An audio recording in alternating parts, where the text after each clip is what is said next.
All right, ladies and gentlemen, I'm going to attempt to make this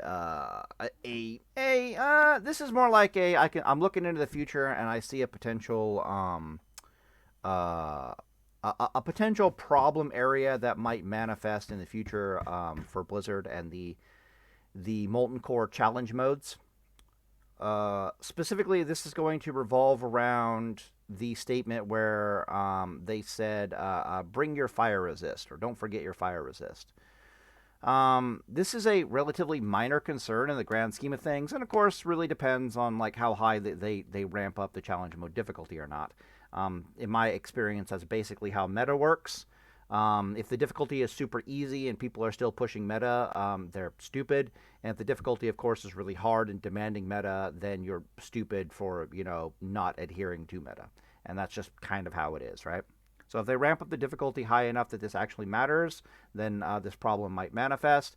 If they keep it relatively loose and easy to the point where the challenge modes can be beaten by 40, 60% of the population or the player base, then it is what it is, right? The information here won't really matter. Hmm. That's not actually true. For the 40% that can't beat it, this information will actually matter. So what will end up happening is you'll have a meta, and this typically happens in games anyways, but people don't really realize it, is there's a meta to adhere to if you're dealing with like the top 10% of the player base and you're playing with the top 10% of the player base. So if you are top 10 and you're playing with top 10, then there's a meta to adhere to for everything below that. And there's definitely a meta that begins to manifest separately from all other metas below the 50th percentile. When I make Paladin tanking guides, for example, I usually make them specifically for slightly above average player base and slightly below average player base, because there's no point in talking about making a video on YouTube about how to do it best when the vast majority of the player base are not playing with the best. All right, so here's the primary issue. The primary issue no, I don't want to talk about that first. So the first thing I want to point out is they made some changes in the PTR recently. Particularly, I think it was like to Warlock, that basically I thought were genius and are going to be a very useful tool potentially in the future to solve the problem that I'm about to talk about. Okay, and that was that they gave Warlock specifically, and I think also Druid, but I can't remember. No, maybe it's Warrior. But they gave a couple of classes basically the ability in the raid to put a debuff on the boss. Doesn't matter how many of this class you have, you can only put one debuff at a time. But basically, increase all spell damage the boss takes by like 10%, or increase the critical strike chance of spells by like a 5%, for example. This is absolutely brilliant game design, in my opinion, because I've basically been championing that there needs to be a separation of church and state for balancing purposes. So, for example, if certain classes need buffs in raid, it's usually bad to just buff the class in general because it'll affect PvP and then open world, but it might fix them in a raid environment. Whereas it would have been just much easier to have the spell do more damage in a raid environment and keep the open world and PvP, for balancing purposes and whatnot. That's usually the best way to go. This, however, is like having your cake and eating it too, because it'll both work in open world and it'll work in PvP, but it won't really affect things all that much in PvP, and it won't really affect things all that much in open world. Because where it's really terrifying is if you have like more than one of these guys stacking it up on you, right? And if you're in a PvP scenario where you got multiple guys stacking up this debuff on you, there's no game in the world where you deserve not to die, and to die spectacularly. If you don't know, I'm a big believer that an open world PvP, the vast majority of it, is 1v1s. A lot of people disagree. They're like, I get ganked by multiple people all the time. The problem with that line of thinking, in my assessment, is that if you're playing a game and you're getting ganked by multiple people and you expect not to explode, not to die, that you're asking game designers to kind of make a broken game, right? So if you're getting ganked by more than one person, you deserve to die in any game that's even remotely balanced. However, it's where the 1v1s really matter, and that's the vast majority. That's why I say not only is it the vast majority of the encounters statistically in open world, it's the vast majority of encounters where things balance, quote unquote, should really matter. If multiple people are on you, a balanced game means you die. Like, I don't know what to tell you. It's not like I got jumped by 10 people and I live. Um, yeah, so I like it because it's a way to buff spellcasters and other classes specifically in raid, while at the same time still maintaining what relative like 1v1 PvP balance, which means the vast majority of duels are perfectly fine, the vast majority of open world fights are perfectly fine, and even battlegrounds are still technically fine. Because again, if you have like 5 or 6 people needing to put all these debuffs on somebody in a battleground to kill them faster, one, they deserve to die, and two, it's kind of a waste of time, if that makes any sense. So I like it. I like it. It's a really good.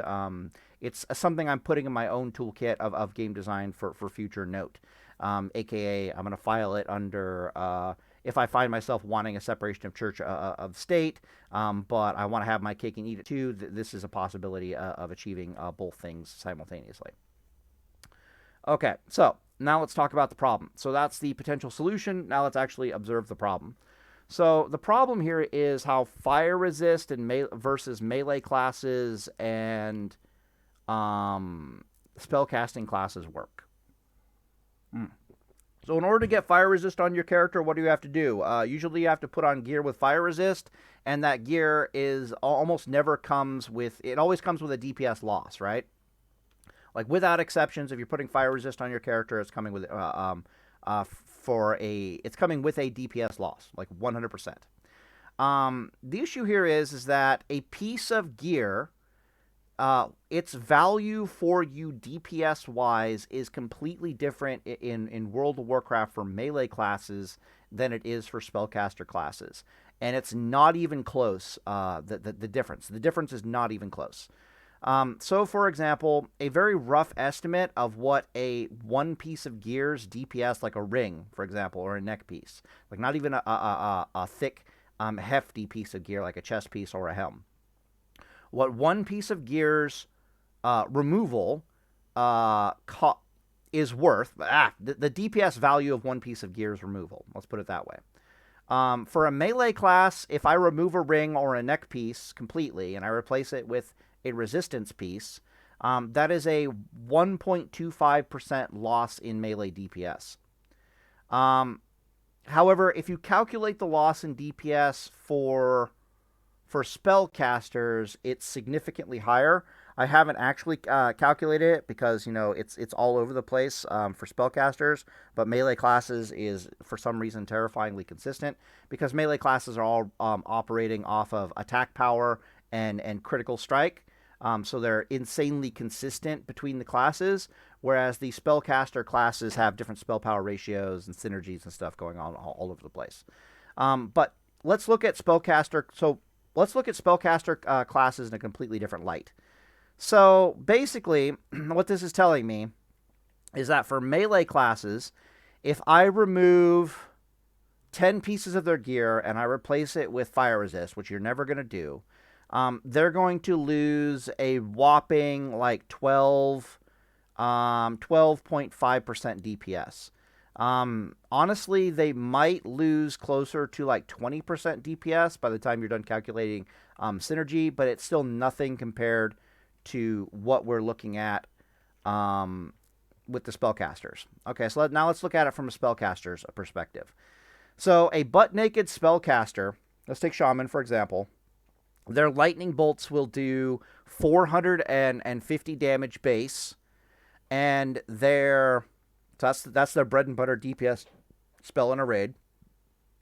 Will do 450 damage base, and with talents and just standing there butt naked, they're going to have around a 15% critical strike chance on their spells. I do believe it's actually closer to 17% critical strike, but we'll 17% critical strike. Options, controls, auto loot. Thank you. Yeah, so hopefully, blah, blah, blah, blah, blah. However, by the time they're fully geared in like Nax gear, for example, their lightning bolts are hitting closer for 900, and their critical strike chance has more than doubled. It's upwards of 30%. So it goes from 15% to 30% critical strike, and the spell damage on all their gear literally double the amount of damage they do, which is very quickly telling you that all the gear on um, all the gear on a spellcaster class, by the time they're done with it, is increasing their DPS by something stupid, like 130%. 120, 130%, somewhere around there. Melee classes, it's a completely different story. The difference between a butt-naked DPS class and a fully geared DPS class is literally like a 25% DPS loss. No, my bad. It's a 20% DPS loss and a 25% DPS gain. Meaning that if I'm butt naked with like the best possible one-hander I can get my hands on, I'll do 80% of the damage of a fully DPS geared class. In a raid environment, these numbers get a little bit changed because that number can go up to like 30% difference rather than a 20% difference. But by the once you factor in the world buff mechanics, like how do world buffs change things, world buffs devalue the value of gear, but they increase the value of critical strike and of course this is assuming you're hit capped and hit chance on your gear, or they might even devalue hit chance on your gear. But really, it's about critical strike chance over attack power, because most of the world buffs come with critical strike chance, not so much attack power. The point is, all the gear on a spellcaster class worth about 120% DPS increase. All the gear on a melee class worth about a 25 to 30% DPS increase, and this is under raid environment conditions. You factor in world buffs, and those percentages drop. So all the gear might be worth only 100% for spellcasters, and it'll definitely be worth only 20% for melee classes. What this is telling me from a resistance meta perspective is that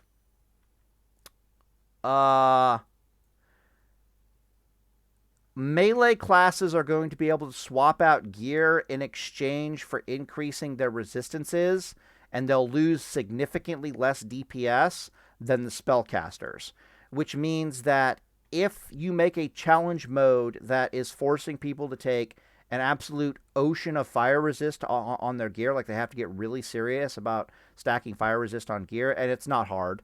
Literally, you can get like 40 resist from enchants.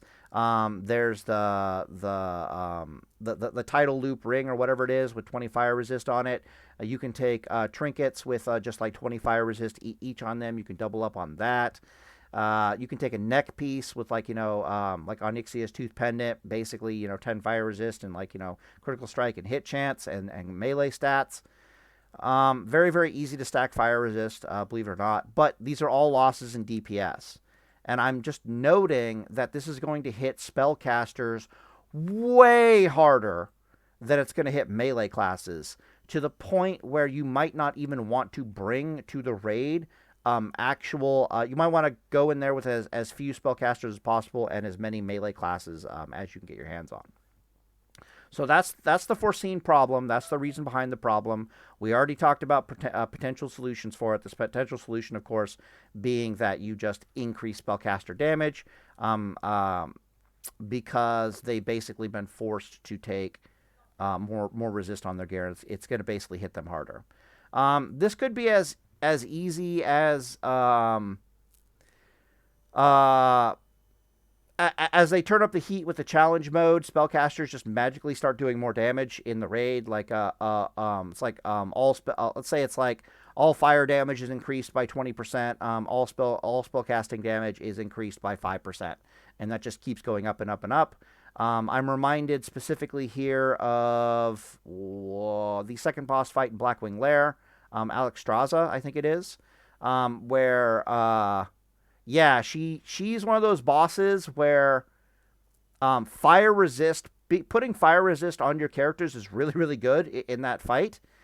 It somewhat trivializes the fight if you've just if you're struggling with Alexstrasza in your raid because you're like raid leading a bunch of mentally challenged monkeys.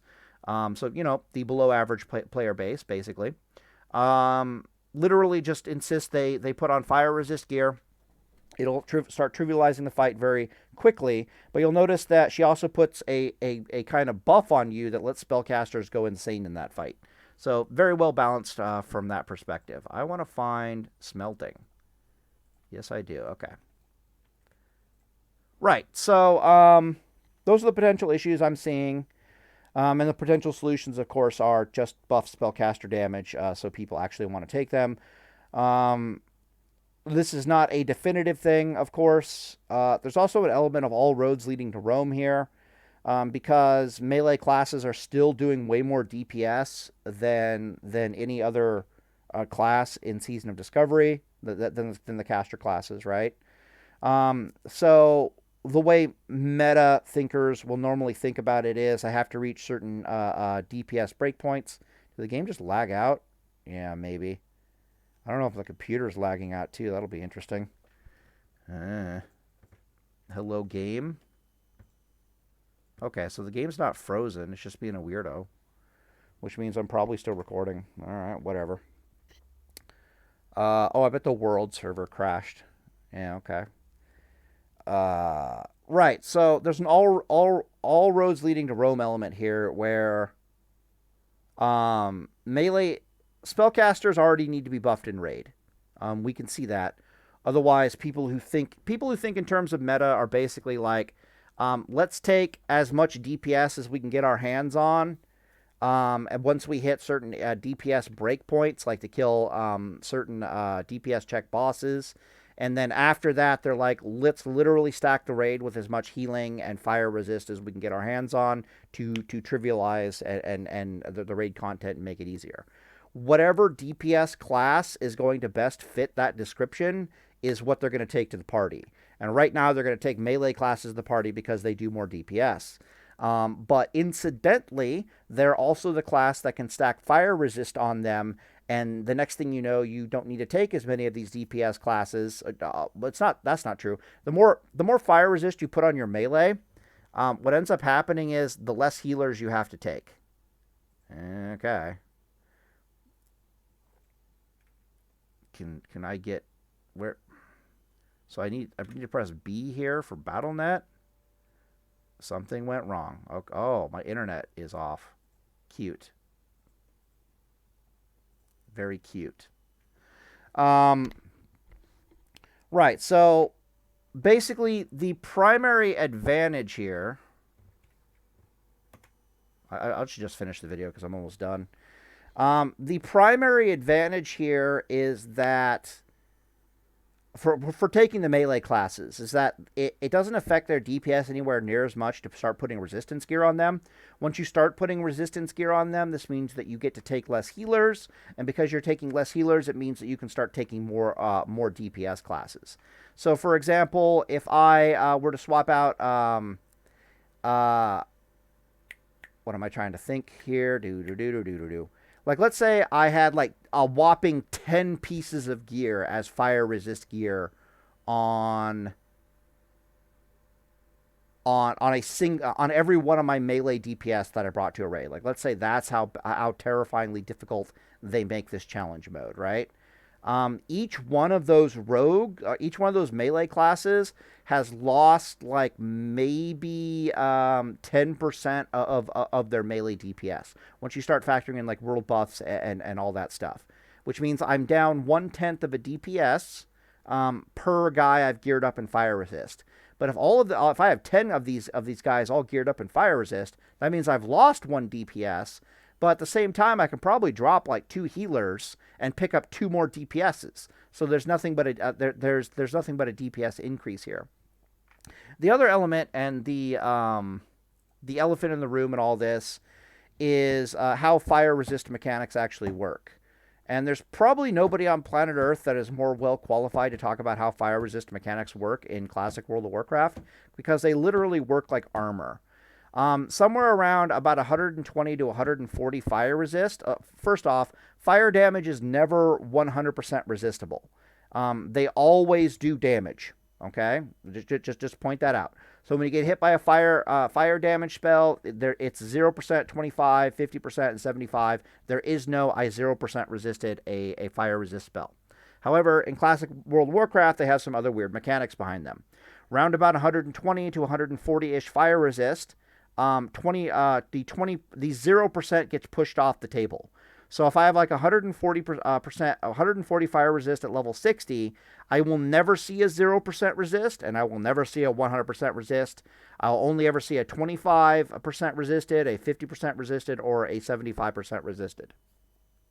Roundabout, and I don't really, this is the one I'm not 100% sure on, somewhere over, it's like 240-ish fire resist, the 25% gets pushed off the table, and you only ever see 50% fire resist or 75% fire resist. Then finally, at the maximum fire resist of... Why did you reset my thing? What are you doing here? The maximum fire resist of 300%, you only ever see 75% fire resist. You never see 50%. You never see 25%. You never see 0%. You never see 100%. It's 75% resisted every single time. Why is this? Well, it's 10% fire resist per 40 resist on your character. So at 200 fire resist, you have 50% fire resist chance. And then at 300 fire resist, you have a 75% fire resist chance. And there's no possible way, with the way fire resist is set up, for them to give you a 70% fire resist chance anymore, because 100% doesn't exist, so they can't mix and match, right?